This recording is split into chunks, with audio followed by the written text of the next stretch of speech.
whoever is dear to us, we are relating to these people through the cell phones. And what if our cell phone gets into the hands of another person? What if this other person can pretend being us? That's one option. And the other option is, what if a person dies and you can get his or her cell phone? What is somebody that is dear to you, your boyfriend or girlfriend or wife or husband or children or parents, deceased, but you know their code or they have no code on the cell phone, and you can now study their real lives in the cell phone.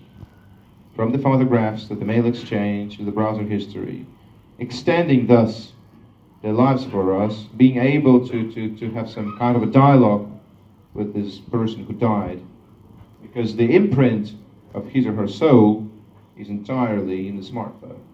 So this book explores these issues as well. It's called text because mainly we're communicating through the text today. We're messaging because it's less intrusive than calling. When you're calling on a portable cell phone, on a mobile that people always have with them, you're kind of forcing the person to answer, which is not very comfortable. You know, there was a time 10 years ago when the cell phones had become like really mass market thing, and everyone was supposed to answer every time that somebody was calling. It was not polite not to answer. You were ignoring the person. Now nobody's answering from the first time.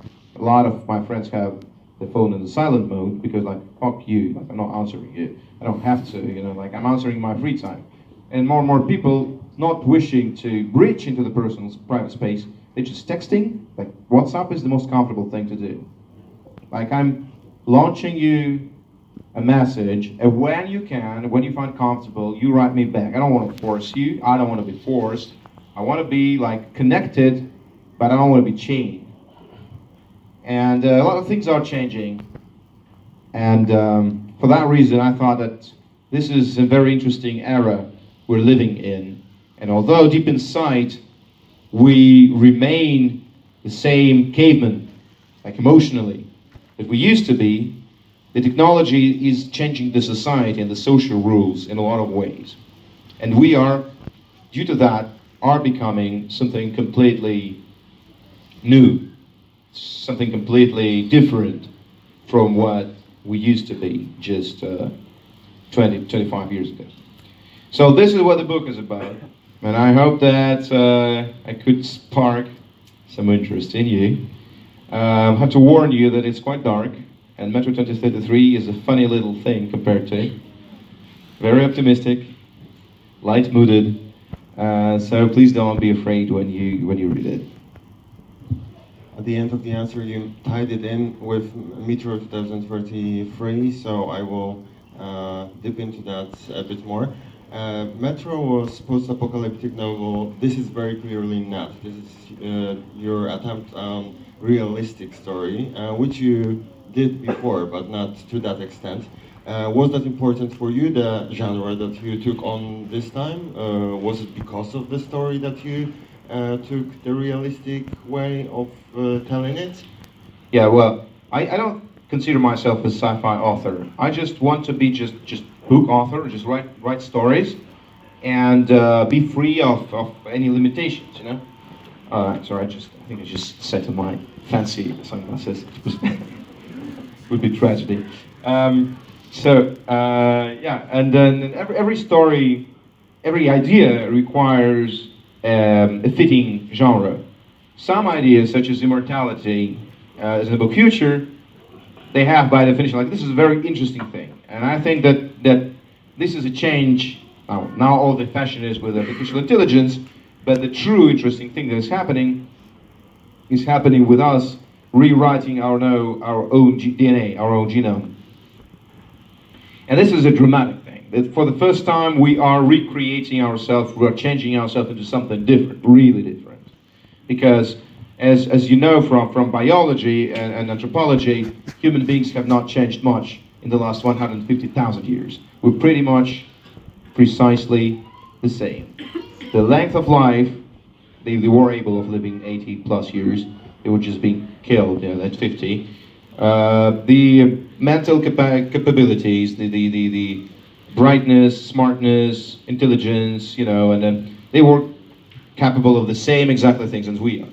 But now we are taking the evolution into our own hands and changing ourselves, starting with teaching immunity cells to find and kill cancer, and then taking that into correcting DNA, reprogramming, redacting DNA to eradicate some genetically inherited diseases, which is happening now, and using this same method to change ourselves, to change our DNA, and to treat the aging as a program that can be reprogrammed. And this is happening, this is the crazy, this is so much more interesting than Voyage to Stars, to my mind. There is nothing to do out there for now, because we will be dying before reaching any close star inhabitable. But if we can extend our life and can start living forever, that will change the foundations of the culture, society, civilization, myth, literature, religion, anything. So I see that coming. And of course that cannot be a realistic story. So I have to write a sci-fi story, which is called Future. And that's the core of the novel Future. But that story is very much about today, and what's happening today. And that was planned as a snapshot, as a Polaroid shot, instantaneous photograph of what's going on today in the entire world with the cell phone technology, and in Russia in particular. I wanted to give for myself a very precise portrait of things happening inside the country. That was actually my next question. How much do you think the story is rooted in Russia? Could it take place anywhere, or is it very specific to the Russian background that you placed it in?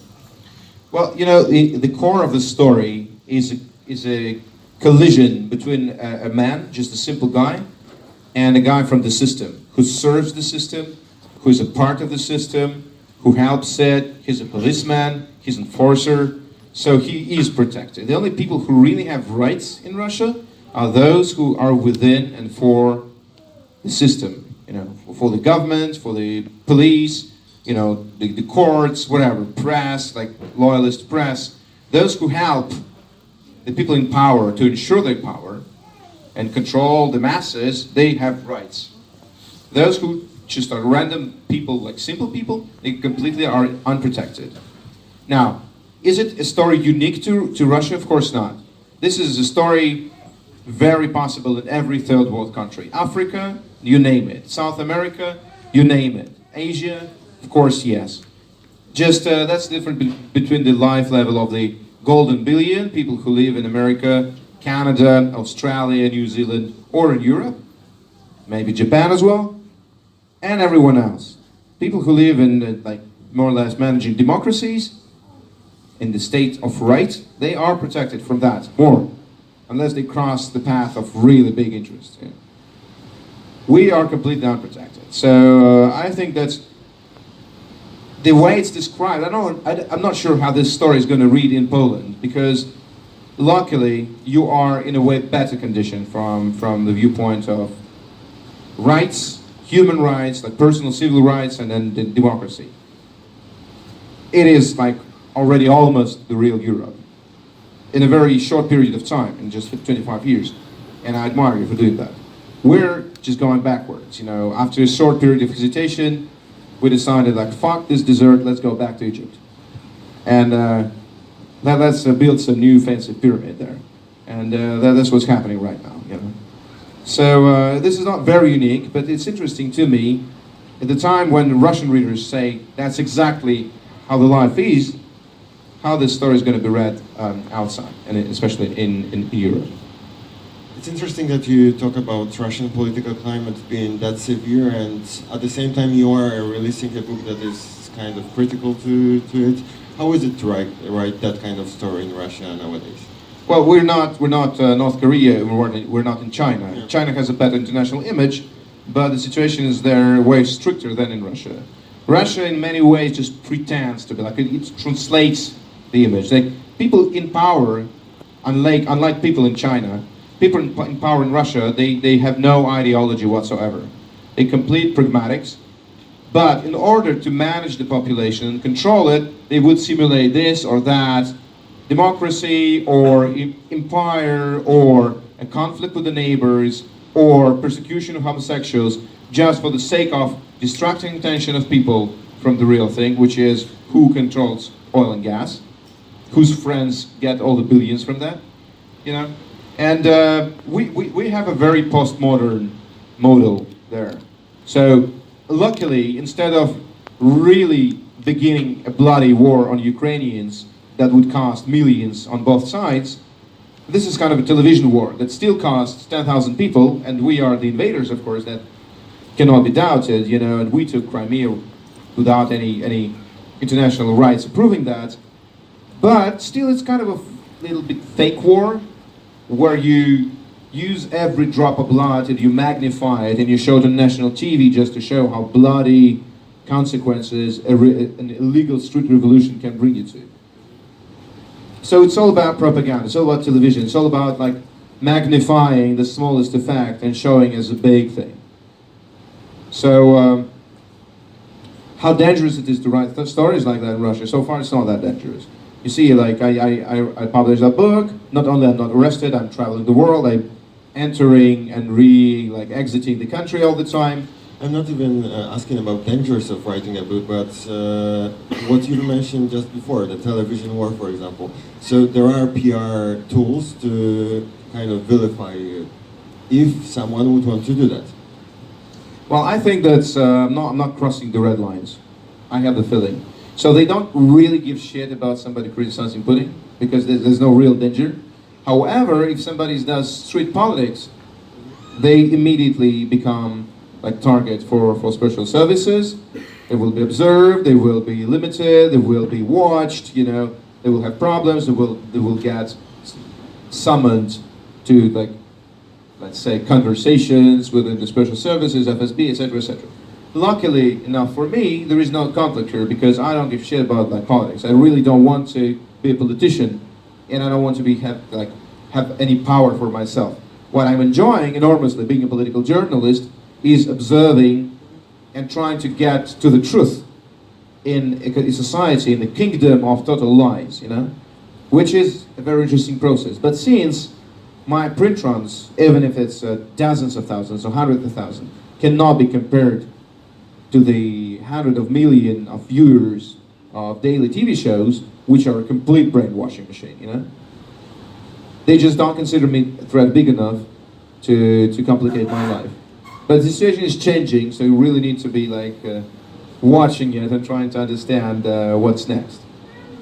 We have very limited time today, so I think we're gonna give the voice to the audience. Yes. Szanowni Państwo, to jest teraz moment, żeby zadać, tutaj wiemy dokładnie, że to będą 3 pytania, więc zachęcamy do aktywności już na początku. Widzę pierwszą rękę w górze. Niestety nie uda mi się podejść chyba z mikrofonem, więc proszę mówić głośno. Dmitry, how much your own life experience has affected a history of protagonists in text? In text. So I wasn't jailed so far, and I'm not a drug user, and I'm not a drug policeman. Whatever is the little details in the book, because the book is very much transpiring today's Moscow, you know, from supermarkets to the apartments to the outskirts, living blocks, to the transportation, the metro. Finally, a word that makes you smile, or whatever, you know, television programs. It's very, very real, and all of that is me watching, me observing, me being there, me riding commuter trains, overhearing what people are saying, you know, there just to make it real, to make it like substantial. The real story of a guy like spending several years in jail, and the policeman person who he discovers through his cell phone. I was consulting people who were jailed. They were getting chapter by chapter the book, as I was writing it, to make sure that all this psychology is truthful. The details of the jail that I'm describing are correct. But most of all, the mood and the language, that's all, you know, up to their own feelings. And also, on the other side, I was consulting the acting police officials, like those who are really on the ground, not just, you know, some people in the high offices, but people who are working on the ground, so that they check and correct me if I'm wrong in some places. So everything that described there is very real, it's hyper-realistic, okay? So of course the plot is a little bit exaggerated for the truly realist prose. Not every convict gets his mother dead 2 days after he's going back home, but I wanted to create the circumstances in which he would be desperate. You know, that's it. But see, after this premise, the death of mother, everything else is super realistic, and you will get to it. And it's all like all the psychology is trustworthy. This is it. Thank you.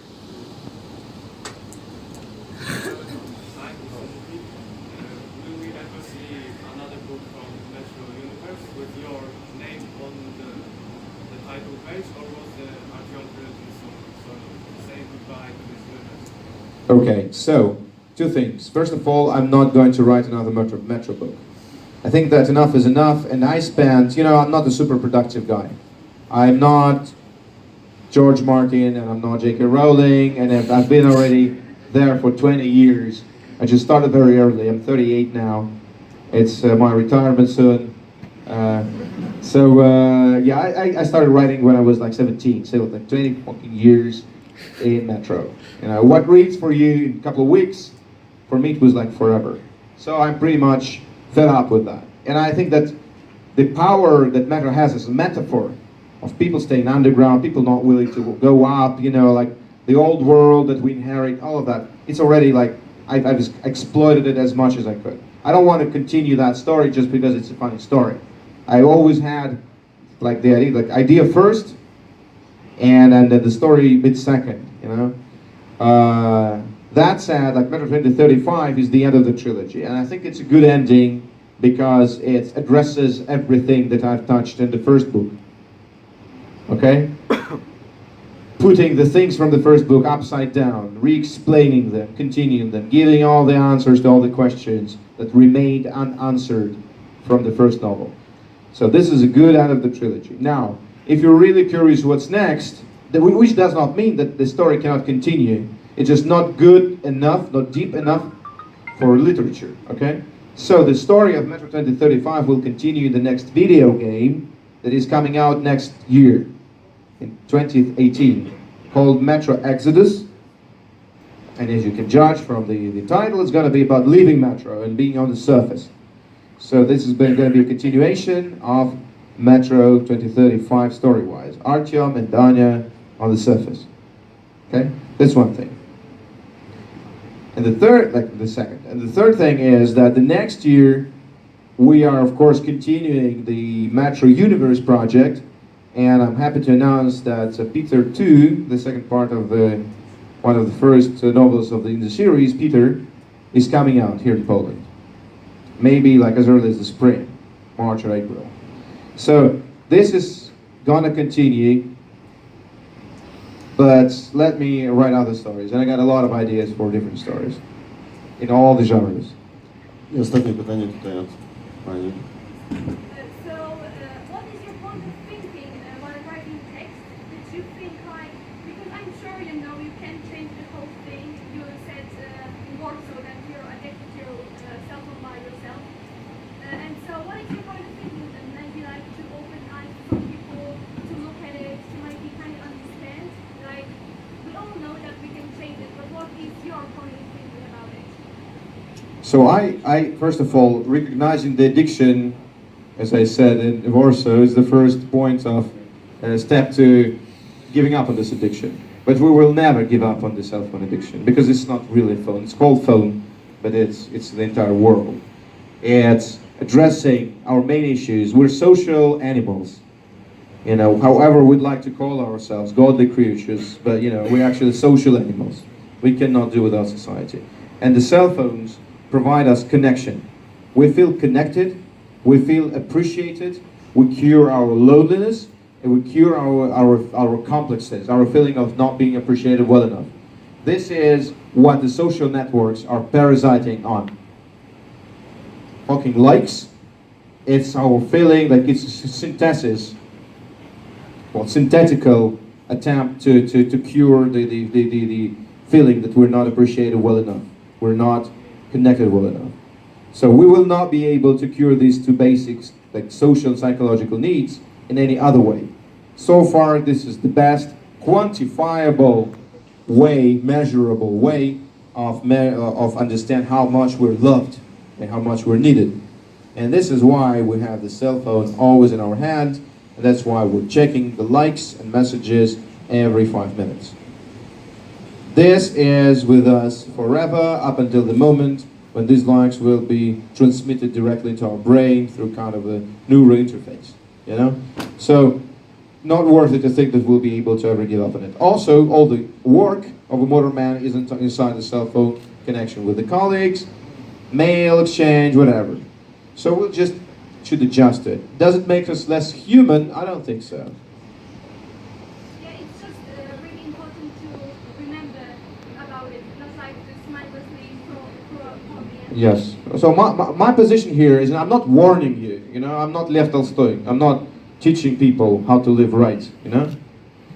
I'm not Dostoevsky. I'm not that old that I will start, you know, teaching people the right life. I'm not Moses, unfortunately. What I'm doing is just like, hey, this is a new thing happening. It's crazy. It's very interesting. Let's talk about it. So I'm talking with you about things that came up to my mind. Some of the thoughts are very trivial because I'm a very trivial person, and that's my power.